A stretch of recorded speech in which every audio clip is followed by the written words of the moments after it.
بسم اللہ الرحمن الرحیم. ڈیئر اسٹوڈنٹس، السلام علیکم. 10th class chapter number 2.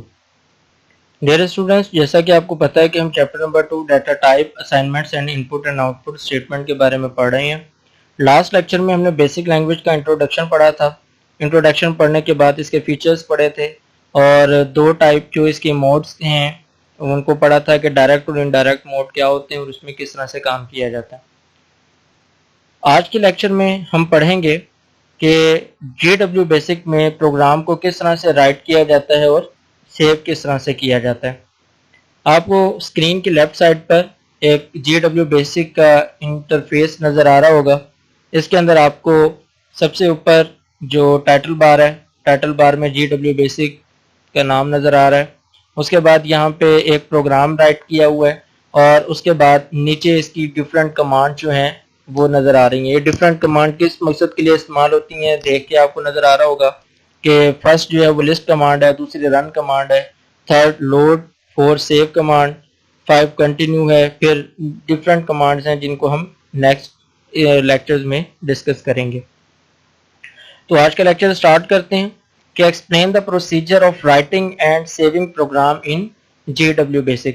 کہ جی ڈبلیو بیسک میں ہم پروگرام کس طرح سے رائٹ کرتے ہیں، اس کا پروسیجر کیا ہے اور پھر اس پروگرام کو سیو کرنے کا پروسیجر کیا ہے. G W BASIC provide an editor to write program. Editor مطلب جو پروگرامر ہے، جو پروگرام رائٹ کر رہا ہے اسے جو ہے وہ پروگرام رائٹ کرنا کی جو ہے وہ رائٹ کرنے کی فیسلٹی پرووائڈ کرتی ہے. اس کے بعد it is a complete environment for writing program known as integrated development environment. یہ جو آپ کو اسکرین نظر آ رہی ہے اسے آئی ڈی ای یعنی انٹیگریٹڈ ڈیولپمنٹ پروگرام کہتے ہیں. It is use to write, debug, save and execute program. نیچے آپ کو ایک اسکرین نظر آ رہی ہے جس کے اندر ایک پروگرام رائٹ کیا ہوا ہے. اسے انڈرسٹینڈ کرنا تھوڑا سا مشکل ہے، اس وجہ سے میں نے آپ کو لیفٹ سائڈ پہ جو ہے وہ ایک سیپریٹ پروگرام دیا ہے جس کو آپ ایزیلی انڈرسٹینڈ کر سکتے ہیں. Writing a program. A program is a file that contains specific instruction for the computer. اب پروگرام کیا ہے؟ یہ کچھ انسٹرکشن ہے، ٹھیک ہے، انسٹرکشن دی ہوئی ہیں. جیسے ہم نے بات کی تھی کہ ڈائریکٹ موڈ کے اندر ہمیں اوکے لکھا ہوا دکھائی دیتا ہے جس کے نیچے ہمیں پروگرام رائٹ کرنا ہوتا ہے. جی ڈبلیو بیسک میں ہر لائن جو ہے وہ ایک لائن نمبر سے سٹارٹ ہوتی ہے. جیسے آپ کو یہاں پہ نظر آ رہا ہے 10 20 30 40 50، ٹھیک ہے. لیکن کیو بیسک میں جو ہے وہ لائن نمبر نہیں ہوتا تھا، یہ بھی آپ کو یاد ہونا چاہیے. ہم نے 7th کلاس میں پڑھا تھا کیو ڈبلیو بیسک کو. تو دا سنٹیکس کو ہم نے چیپٹر نمبر 1 میں اس کی ڈیفینیشن پڑھی تھی کہ سنٹیکس کیا ہوتا ہے کہ کسی بھی پروگرامنگ لینگویج میں پروگرام رائٹ کرنے کے جو رولز ہوتے ہیں اسے سنٹیکس کہا جاتا ہے. تو پروگرام رائٹ کرنے کے لیے سنٹیکس کے اندر جو ہے وہ دو چیزیں آتی ہیں، ایک لائن نمبر اور دوسری اسٹیٹمنٹس. لائن کیا ہے؟ It indicate the line number. It can be any digit from between 0 and 65,529. یہاں سے ہمیں یہ پتا چلا کہ جی ڈبلیو بیسک میں ہم ٹوٹل کتنی لائنز رائٹ کر سکتے ہیں؟ 65,529 لائنیں ہم رائٹ کر سکتے ہیں. اور اسٹیٹمنٹ کیا ہوتی ہے؟ It indicate the statement of G W basic. اب یہاں پہ آپ لیفٹ سائڈ پہ دیکھیں، آپ کے پاس یہ جو 10 20 30 40 اور 50 ہے، یہ کیا ہے؟ یہ لائن نمبر ہیں. اور یہ سی ایل ایس کس لیے لکھا جاتا ہے؟ سی ایل ایس لکھا جاتا ہے کلیئر اسکرین کے لیے. جی ڈبلیو بیسک میں کچھ ورڈز ہوتے ہیں جنہیں ریزرو ورڈ کہا جاتا ہے اور وہ ڈفرینٹ فنکشنز پرفارم کرنے کے لیے استعمال ہوتے ہیں. ابھی میں نے آپ کو سی ایل ایس کے بارے میں بتایا. جب ہم سی ایل ایس لکھیں گے نا تو ہمیں باقی پوری اسکرین جو ہے وہ کلیئر نظر آئے گی. اس کے بعد 20 پہ ہم نے پروگرام رائٹ کیا for B is equal to 240 step 2 print B next B اور اینڈ کر دیا ہے. یہاں پہ ہم نے یہ پروگرام لکھا ہے اور اس کے بعد رن کمانڈ آپ کو نیچے نظر آ رہی ہوگی. جیسے ہی ہم رن کمانڈ کریں گے تو یہ ہمارے پاس ایگزیکیوٹ بھی ہو جائے گا، جس کے اور یہ پریکٹیکلز جو ہیں وہ انشاءاللہ ہم اپنے کمپیوٹر لیب میں لاک ڈاؤن ختم ہونے کے بعد جو ہیں وہ پرفارم کریں گے. Each statement in G W basic start with a specific line number. One line میں کنٹینس 2 اور 3 اسٹیٹمنٹ. اب ایک لائن کے اندر ہم 2 سے زیادہ اسٹیٹمنٹ بھی لکھ سکتے ہیں، لیکن اگر ہمیں ایسا کرنا ہے تو پھر ہمیں کالنز کے ساتھ اسے سیپریٹ کرنا پڑے گا. یعنی ایک لائن نمبر دینے کے بعد اگر ہم یہ کہتے ہیں کہ ہمیں بار بار لائن نمبر نہ لکھنا پڑے, ٹھیک ہے, ایک تو حل اس کا یہ ہے کہ آپ جو ہے وہ آٹو کمانڈ لگا دیں. آٹو کمانڈ لگانے کا فائدہ یہ ہوگا کہ ایک لائن لکھی, انٹر پریس کیا, وہ نیکسٹ لائن پہ چلا جائے گا کرسر آپ کا. لیکن اگر آپ یہ چاہتے ہیں کہ آپ ایک ہی لائن میں ایک لائن نمبر دیں اور اس کے بعد 2 سے 3 اسٹیٹمنٹ رائٹ کر دیں, تو ان 2 سے 3 اسٹیٹمنٹ کو سیپریٹ کرنے کے لیے آپ نے کولن کا سائن استعمال کرنا ہے. However, a line cannot have more than 255 characters. اور ہر لائن کے اندر 255 کریکٹر سے زیادہ نہیں ہونے چاہیے. اب کریکٹر کیا ہوتے ہیں؟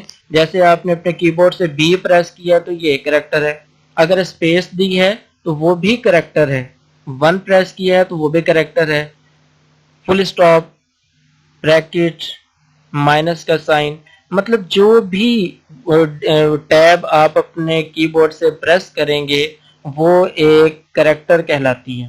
تو آپ کے ایک لائن میں 255 کریکٹر سے زیادہ جو ہے وہ نہیں ہونے چاہیے. The program statement are executed in ascending order of the line. اب جس لائن نمبر سے یعنی 10, 20, 30, 40, 50 یہ آپ کے پاس جس لائن نمبر سے آپ نے پروگرام لکھا ہے وہ ایگزیکیوٹ بھی اسی طرح سے کرے گا.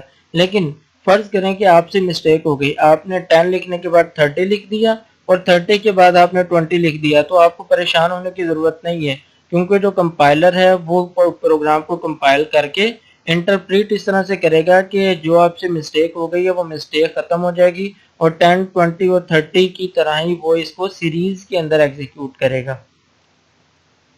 Suppose line 45 is typed after line 60. یعنی فرض کریں کہ آپ نے 45 لائن نمبر جو ہے وہ 60 لائن نمبر کے بعد جو ہے وہ ٹائپ کی ہے, تو کمپیوٹر جو ہے 45 کو پہلے ایگزیکیوٹ کرے گا اور 60 کو بعد میں ایگزیکیوٹ کرے گا. اس لیے آپ کو یہاں پہ زیادہ پریشان ہونے کی ضرورت نہیں پڑے گی. اب اسی طرح سے جب آپ نے پروگرام رائٹ کر لیا ہے تو اس کے بعد آپ کے پاس 2 آپشن بچتے ہیں, یا تو آپ پروگرام کو ڈائریکٹلی ایگزیکیوٹ کروا دیں. ڈائریکٹ ایگزیکیوٹ کروائیں گے تو اس کی ڈرا بیک یہ ہے کہ آپ اس کو ایڈٹ نہیں کر سکیں گے.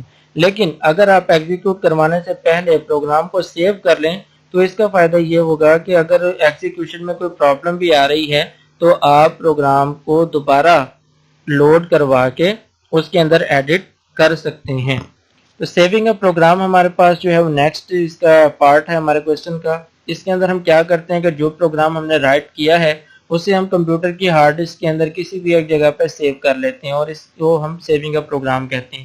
اب اس کا پروسیجر کیا ہے کہ پروگرام رائٹ کرنے کے بعد ہم نے اپنے کی بورڈ سے F4 پریس کرنا ہے, یا نیچے جو 4th نمبر پہ ہمارے پاس کمانڈ ہے سیو کی, ہم نے اس کے اوپر کلک کر دینا ہے. جسٹ سمپلی اسکرین کے اوپر اوکے یہ جو اینڈ ہے, اینڈ ہونے کے بعد ہم یہاں پہ سیو لکھ دیں گے اور انٹر کریں گے تو وہ پروگرام ہمارے پاس سیو ہو جائے گا, اور وہ ہم سے پاتھ مانگے گا یعنی راستہ مانگے گا کہ آپ نے اس پروگرام کو کہاں پہ سیو کرنا ہے.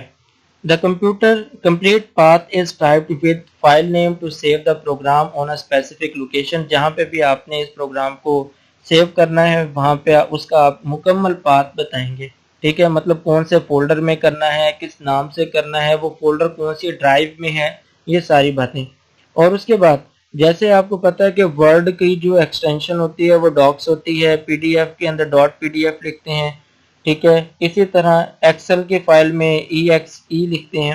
تو جو GW بیسک کی جو بھی فائل ہوگی اس کے بعد آپ نے ایک ایکسٹینشن ضرور لگانی ہے اور وہ ہوتی ہے .bas. یہ جو ٹیکسٹ ہے یہ نام ہے فائل کا, انہوں نے ٹیسٹ نام لکھا ہے, اور .bas اس کی ایکسٹینشن ہے یعنی بیسک .basic. تو یہ BAS لکھنا لازمی ہے, ادروائز آپ کی جو فائل ہے وہ کسی اور چیز میں جو ہے وہ کنورٹ ہو جائے گی یا سیو ہی نہیں ہوگی. تو امید ہے آپ کو یہ writing and saving a program اچھے سے انڈرسٹینڈ ہو گیا ہوگا. کل کا جو لیکچر ہوگا یعنی نیکسٹ جو ہمارا لیکچر ہے اس کے اندر ہم لوڈنگ اے پروگرام اور ایگزیکیوٹنگ اے پروگرام پڑھیں گے. یہ پروگرام پڑھنے کے بعد پھر ہم کمانڈز اور اسٹیٹمنٹس کی طرف جائیں گے. جو ڈفرینٹ کمانڈز ہمارے GW بیسک میں استعمال ہوتی ہیں, اسٹیٹمنٹس جو ڈفرینٹ ٹائپ آف اسٹیٹمنٹ ہیں, مطلب مختلف پروگرام لکھنے کے لیے ہم ڈفرینٹ اسٹیٹمنٹ کا استعمال کرتے ہیں, تو وہ کیسی ہوتی ہیں وہ بھی ہم انشاءاللہ آنے والے لیکچرز میں ڈسکس کریں گے.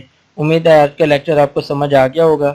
اگر کسی اسٹوڈنٹ کا کوئی بھی کویسچن ہو تو آپ ایزیلی مجھ سے پوچھ سکتے ہیں۔ السلام علیکم۔